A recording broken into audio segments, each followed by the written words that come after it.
lead the question or should I? So, Honorable Minister, thank you so much. After a long conversation with the NCC, what would you explain to the lack of showing of the players in today's, warm-up? No, well, good evening. No, well, players issues, I think that's mostly handled by the Football Federation. But our part as an NCC and as a ministry is to deal with the issues, and that is with the federation, and they deal with the players. So, but the communication we got is that the players said they were expecting a qualification bonus that was not paid to them. So it's not really about what some people say about match bonuses or so. As far as I know, they are not all match bonuses. And the camping allowance that they went to, the camping that they were in Saudi, they were giving the money that they're supposed to be given, which is 5,000 euros per player. That has been given. What they said, they're claiming, is what we were taught. The players themselves said they were not interested in it at the beginning, which is the qualification. But so they didn't come here because they said they have to be paid 38 million and some hundreds. I don't know the exact figure, but 38 point something million dollars is for qualifying to AFCON, and that was the contention. Well, would someone say it's unfair to the side of the public after they came here just to see the players, maybe for a final sending off, and in the end it doesn't happen? Well, yes, of course. As stakeholders, our responsibility has been fulfilled, and we did coordinate this with their technical bench and the coach. As you see, the coach was here himself, and his technical side were here. The players are the ones that didn't come. So, like I said, we don't talk to players directly. There is a linkage, and yes, there was a signal earlier today where they said, "Oh, if you don't get the money, we are not coming." And then they kind of stood to that ground to not come to the stadium. But there was an ongoing negotiation, and we thought that negotiation could have been able to yield results for them to come and do what is expected, which is to say farewell to the players through a training that we all agreed. But unfortunately, they decided not to come. And of course, we respected their decision that they don't want to come. Yes, it is unfair to everybody, to the NCC, to the fans, to everybody that tried to come and see them for the last time, and then they didn't show up. But like I said, in football, some of these things do happen. For those of us who follow football, especially football in Africa, it's not a desirable situation, but it's a situation that is a crisis that we handle, and that's why after that I had to summon for an emergency NCC meeting to get the full update from the Football Federation, and they have given us a full update, and we have consulted even to the highest level of the president, and we have taken a decision, and so that's why we are out of the meeting. What's the decision that you have taken? Well, the decision that we have taken, it's these are money issues. $38 million is not a little money, and it's not one that personally I can say we can do. Like I said, it's not a commitment that government made, but we have consulted the president all the way in Mauritania, and he has given the directives that we should give the players that to ensure that we stick to the game plan, which is to go to Ivory Coast and do our best. So, government is going to look for those monies of 38 million and pay to the players tomorrow. Was it mandatory that they should be paid the 38 million for qualifying to the AFCON? No, those are not mandatory things. Mandatory issues is camping allowances, match bonuses. That's what we know. The rest, qualification bonuses are like more of incentives that are given to a player, to the team for qualifying. And it's not necessarily something that is linked to the matches. It's like I said. So, but sometimes, yes, when you find yourself in a situation like this, and you call it anyhow, it's blackmail or kind of your hands are twisted to do what the players want. Sometimes you give it in the interest of the country and in the interest of what we believe in, which is the football. But it's an unfortunate situation. For them to say you have to pay them that amount of money, was there any point in time where you mentioned that you will give them a certain amount of money if they qualify? No, they're like we don't deal with players. That's why I say there's a certain aspect that is a football federation matter. As a ministry, and in this instance, speaking here as an NCC chair, we don't talk with the players, and we've not had that conversation before. You know, and the captain himself, Omar Kohli, spoke with the president at one time after the qualification when the president called him, and then from the information we got, he himself told the president that, you know, they got the diplomatic passport, they don't want money. You know, and unfortunately, they have the diplomatic passport, but now they want the money. Are you disappointed? Well, of course, disappointed. I'm very disappointed, but that's not what we expect, especially if you talk to the highest authority in this country, which is the president. If you say something, you stick to it. And if you're a leader, in the end, you take responsibility for the things that you say. You don't go back in your words and then put everybody else under pressure in the situation that we are today. Final question, does this strangle the ministry or the government itself? I mean, knowing the fact that, you know, they are still looking out to get funds elsewhere, and here comes another fund which was not even part of the deal. Of course, yes. I mean, we all know this economic situation of this country, and that's what we always tell people. We don't compare ourselves with other people, and I don't even think that is really an issue. What we're paying currently in terms of our regime, in terms of paying 5,000 euros for a camping allowance and paying 7,000 euros for winning a match per player, or 6,000. These are things that are unprecedented. And I think that recognition should have been there coming from them. That yes, we want certain demands, but we also recognize that the efforts have been made by the government together with the federation to be a little bit reasonable based on the economic situation of the country. But it wasn't part of the budget, like I said, because we had a budget that came from the Football Federation, submitted to the NCC, and then we sat over it, and government said we are committing. Today we announced that government is giving $171 million as our contribution to the total budget, and already 150 million has been given. That 38 million was never part of it. And even with that amount, it was still in the deficit. It was less than what we anticipated if we get to the final, because the total budget is from day one to the final. You know, so it's a management issue, but like I said, there are certain decisions, certain situations that you find yourself. You don't look at the what is good and what is bad. What is necessary is to take actions that are in the interest of the public. And in this instance, Gambia's interest is for the team to go to Ivory Coast tomorrow, and that is the discussion that we have had, and that is the briefing that we are giving our head of state, and he gave instruction to us and the Minister of Finance to say, we try to make additional funds and make it available to pay so that they can be able to go. Will they leave by 12:20 tomorrow? We hope so. I mean, we are ready to pay them in the morning, and I think they should be ready to leave as well. If that is the only thing that is keeping them, they would get it asked for the instruction. All right. Thank you so much. Thank you so much. All right. Mr. Badjie? Yeah, thank you. Good evening. Go ahead, All right, thank you so much, Mr. Badjie. Of course. How would you explain the circumstances that occur here as part of the Football Federation leadership?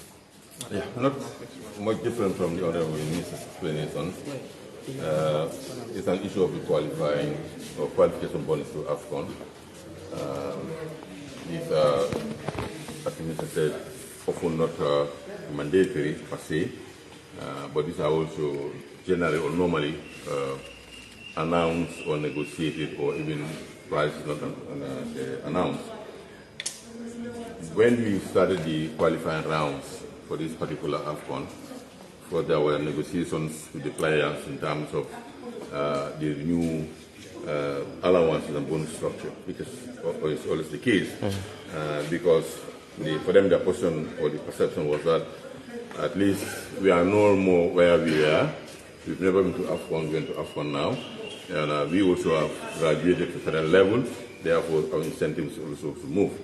And then when we started the discussion, in fact it has been a long and protracted discussion with them, with their proposal that came from them. And then at one point I even had to deliberately push the minister into it. I hope, really, I expected that maybe at this level there will be some sort of consideration. And that didn't happen, and at one point I also blamed myself for exposing him to direct negotiation with the players. And then, I took over and then following series of discussions and meetings, not agreeing on what they are proposing. This includes the campaign allowance and the match bonuses for the qualifiers that we just went through.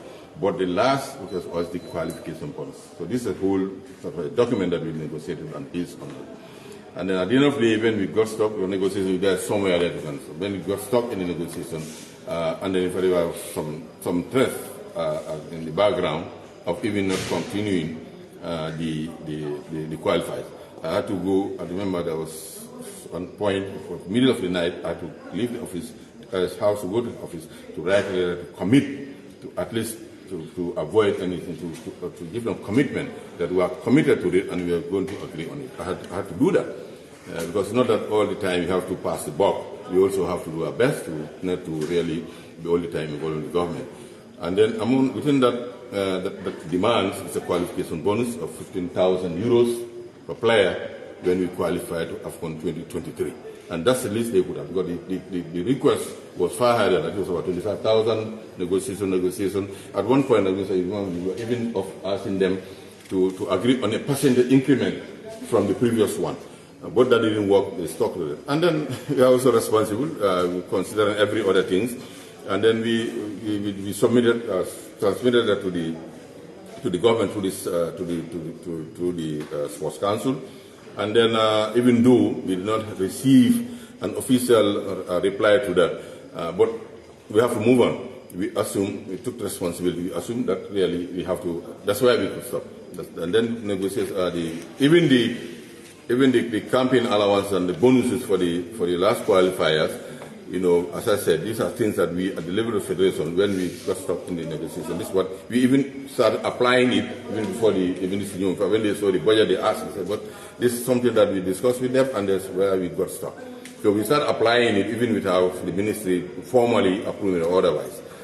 And then, but we are having that at the back of our mind. We know it's going to be a big burden or a heavy burden for us, but we have relief. When we qualified in Morocco the last match against Congo, when His Excellency the President called to congratulate the players, and through a telephone conversation where I was present, the coach was there, and then the second vice president was there. The captain, when he requested, before that he even informed us, and our president, we will talk to the president, we will want to have a diplomatic passport. So that at least if we have that, then that will really ease our traveling, and also some sort of prestige, because not only travel, but having it also is an honor. And then this, I will not going to disturb with monetary compensation for qualification. This, I said that's going to be good news to us, because we have been thinking about it. And then when he spoke to the president openly, he told the president, he had asked somebody, and asked the president, okay, consider it done. And that's what really transcended. That's why when we are making the budget, naturally, we didn't expect it to be there. But later on, things started coming up, and then I started, the captain reached out to me about this, and I said, but this is what he said, and then he has his own excuses. It's a team, maybe for me at the time, but when we went back, the boys are complaining that I didn't sit there. I said, okay, I understand. But this really, I don't think you can go by what. This you told the president. I even told him before I went to the president, explained, reported this in cabinet. The government, everybody's aware. I don't think you can go back to the president. But continue. And in preparation to this, I sense that it's still going on. What's happening? But we have a response. Then we discussed. Okay, we cannot determine the amount and the time and when it will be. But at least we will look at it as we progress into the tournament. Maybe we may be able to make some savings. Then we can see what we can, we can give them as a token. That was related to them, and they went ahead. A few days ago, during the campaign, we received a message from the official who represent us there that there was a meeting and the demand came up again. And then, we are all consulted, and we say, okay, let's get. When they came. The threat was there. The threat was there since in Saudi Arabia. They don't go to train and they are not going. And then we also started consultations. When they came, the matter came up. This afternoon, also after the discussion with the vice president, we also had a brief meeting with some of the officials.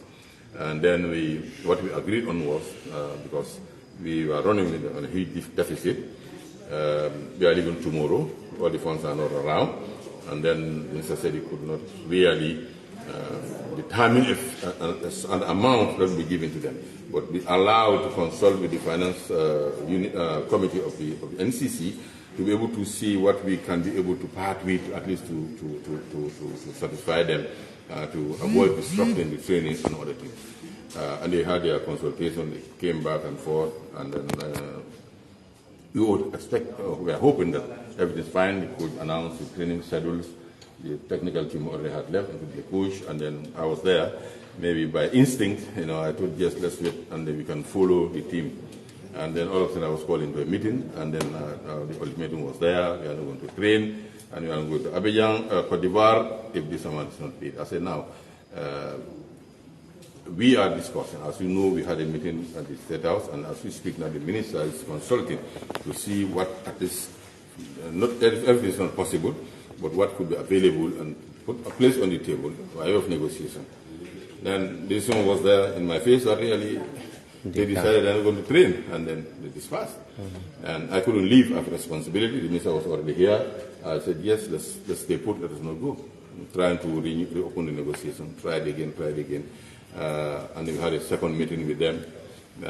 So I had to bring the issue of the fans parked at the stadium, wanting to see you, even going there and waving at them. Because even a suggestion of the coach, who was already spoken. So, but okay, we are asked to allow them to have a meeting 5 minutes. Myself and GS had to wait more than 30 minutes before knowing that they had already dispersed without giving us a feedback. We had to struggle to catch one of them to know what the conclusion of the meeting was, that no bonus, no match. And I said about how much the minister had already proposed a figure. Out of the 30-something, maybe we can see what we can bungle with 13 million to give it to them. But the feedback latest was that they are not settling for anything less than the whole amount. And then it was very unfortunate. That's the situation. Finally, one last question. This has happened, and of course we have seen in Cameroon similar situation, like issues of bonus arises. What is the solution? The solution is just, unfortunately, we could not meet all the demands at all the time. We are constrained, we cannot have them. If the funds were there, nobody, that Cameroon bonus and all other things, the GFF still struggling to pay the bank. We assume it at the time, because what the funds we had was, I had to make a commitment. At the Federation, we had to go and negotiate and back loans. We are still servicing those loans. It's not sustainable. I think we'll go back to them, but this will pass, and we'll look at it again, how we can look at a more realistic way of dealing with it. But you all know we are all into sport. Most of, if not all of you are into sports. Journalism, you know how these things happen. It's very unfortunate, and when situations like this happen, we try to negotiate and get the best what we can do, at least case by case, because it's difficult to focus and have something in place for the future, because this evolves case by case. But as it is now,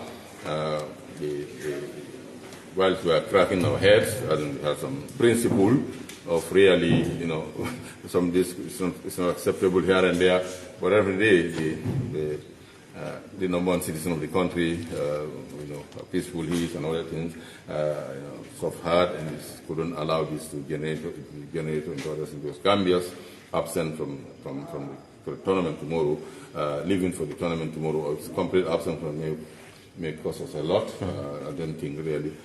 Whatever the situation, we also have a pride, maybe based on that the President has given directives and that the Finance Ministry work on, despite the circumstances, to ensure that this is solved. So we are happy and we are very grateful to that anonymous decision of the President. We all have that interest, and the Minister of this, we have the money. The President will not have the money. But what you have a budget of 388 million.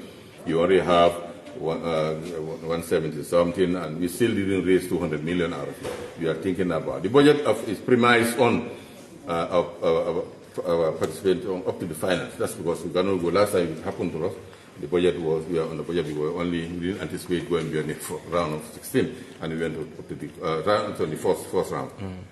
We went to the quarterfinals. So to avoid that, we budgeted until we lift the trophy. And each of these, some of you are in our AGM, clearly deliberately catalog and announce all the bonuses that every step will go with. These are not small money. If you put that alone together, I think that will go to up to 60-70% of the whole budget.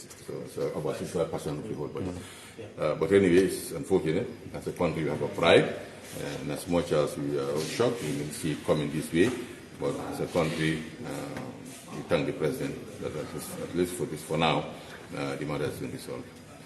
As the president decided to boycott the training, and as the president, how will those signify going into a tournament of this nature? You could see how disappointed the entire country is, more especially the youth, the young people who were here since around 2 p.m. Just to see this scorpion for the first time in many years. It's a difficult one. It's very difficult. In fact, that's my last engagement with them was what I used. That we have to look at the human face of it.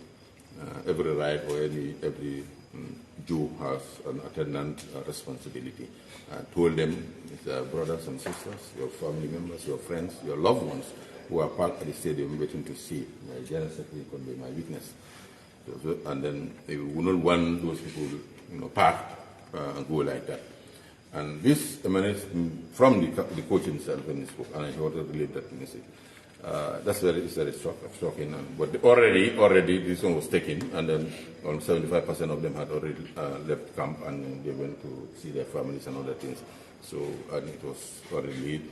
And but what they told us, they're going to have a meeting, and they come back to us. Unfortunately, they didn't come. We had to go back, follow them, chase them to be able to know the outcome of the meeting. Anyway, it's the price of leadership and responsibility. We assume full responsibility of it. And then we forge ahead, and then we try to see how we can do it better next time. Thank you very much.